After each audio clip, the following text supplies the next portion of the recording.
கோவை ஆவாரம்பாளையம் பகுதியில் உள்ள ஸ்ரீராமகிருஷ்ணா மருத்துவமனை மற்றும் ரோட்டரி கோயம்புத்தூர் மெரிடியன் இணைந்து எலும்பு புற்றுநோய் பாதிக்கப்பட்டவர்களுக்காக பிளாசம் எனும் திட்டத்தை அறிமுகப்படுத்தியுள்ளனர்.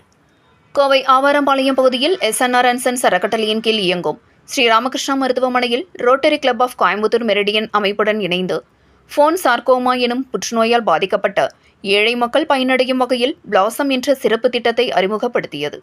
இந்த திட்டத்தின் துவக்க விழா ஸ்ரீராமகிருஷ்ணா மருத்துவமனை வளாகத்தில் நடைபெற்றது. SNR & சன்ஸ் அறக்கட்டளையின் நிர்வாக அரங்காவலர் சுந்தர் இந்த திட்டத்தை துவக்கி வைத்தார். தொடர்ந்து இத்திட்டம் குறித்து ஸ்ரீராமகிருஷ்ணா மருத்துவமனை புற்றுநோய் சிகிச்சை மையத்தின் இயக்குனர் டாக்டர் P. குகன் கூறியதாவது, ஃபோன் சார்கோமா என்பது எலும்பு திசுக்களில் ஆரம்பிக்கும் ஒரு வகை புற்றுநோய். இதற்கு கடந்த காலங்களில் பாதிப்படைந்த கால்களை அகற்றுவதே மருத்துவமாக இருந்து வந்தது. இந்த புற்றுநோய் பெரும்பாலும் 10 பருவத்தில் உள்ள சிறுவர்கள் முதல் இளைய வயதினரை பாதிப்பதால் அறுவை சிகிச்சை செய்து உயிரை காப்பாற்றினாலும் பாதிக்கப்பட்ட கால் பகுதியை அகற்றுவதால் அவர்களின் வாழ்க்கை பாதிக்கப்பட்டு வந்தது.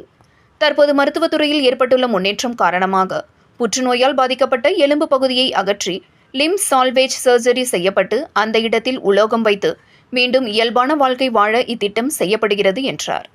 இந்த சிகிச்சைக்கான செலவு என்பது சற்று அதிகம் என்பதால் இந்நோயால் பாதிக்கப்படும் ஏழை எளிய மக்கள் இந்த சிகிச்சையால் பயனடைய முடியாத நிலையில் இருந்து வருகின்றனர்.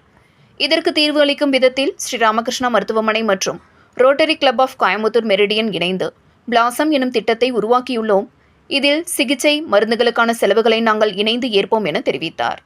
இந்த நிகழ்ச்சியில் ஸ்ரீராமகிருஷ்ணா மருத்துவமனையின் மருத்துவ இயக்குனர் டாக்டர் ராஜகோபால், மருத்துவ கண்காணிப்பாளர் டாக்டர் அழகப்பன், ஸ்ரீராமகிருஷ்ணா மருத்துவமனையின் தலைமை செயல் அதிகாரி CV ராம்குமார், தலைமை நிர்வாக அதிகாரி மகேஷ்குமார், புற்றுநோய் அறுவை சிகிச்சை நிபுணர் டாக்டர் பார்கவி மற்றும் ரோட்டரி கிளப் உறுப்பினர்கள் என பலரும் கலந்து கொண்டனர் என்பது குறிப்பிடத்தக்கது.